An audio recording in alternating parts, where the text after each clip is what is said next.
బాటసింగారం గ్రామంలోని శ్రీ మధ్విరాట్ పోతులూరి వీరబ్రహ్మేంద్ర స్వామి వారి 30వ వార్షిక కళ్యాణ రథోత్సవాలు సోమవారం అత్యంత వైభవంగా జరిగాయి.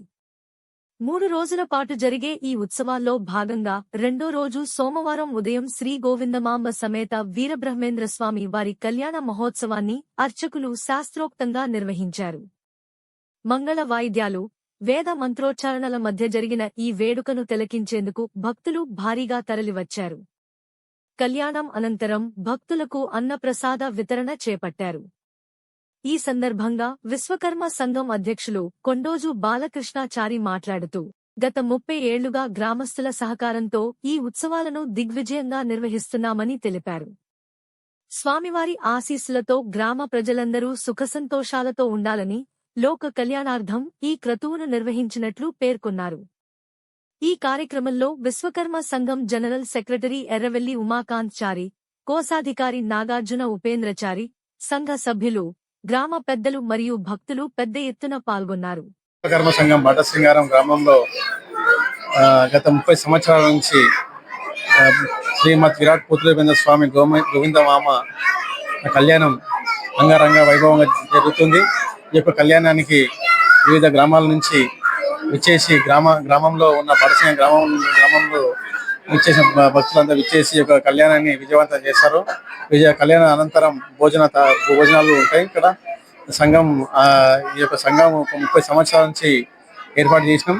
గతంలో మల్లు సత్యనారాయణచారి ఆధ్వర్యంలో ఈ సంఘం ఏర్పాటు చేయడం జరిగింది.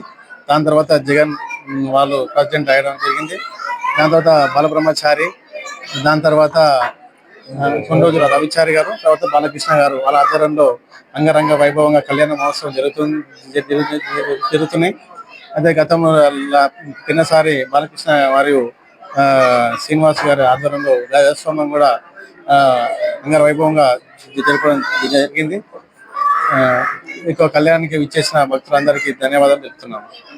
గ్రామంలో వెలసిన శ్రీ మధ్విరాట్ పోతులూరి వీరబ్రహ్మేంద్ర స్వామి దేవాలయం వద్ద గత 30 సంవత్సరాలుగా ఈ యొక్క కళ్యాణ మహోత్సవాన్ని అంగరంగ వైభవంగా జరుపుకుంటున్నాము. నిన్నటి నుంచి ఈ యొక్క కార్యక్రమాలు ప్రారంభమైనాయి.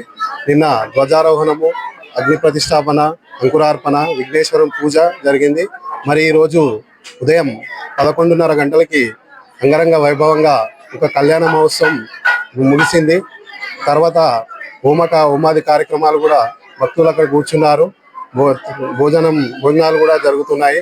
ఒక కార్యక్రమానికి కళ్యాణానికి భక్తులందరికీ విన్నపం చేస్తున్నాము, అందరూ విచ్చేసినందుకు. రేపు ఉదయం కూడా రథోత్సవము జరుగుతుంది. అంగరంగ వైభవంగా ఊరేగింపు జరుగుతుంది.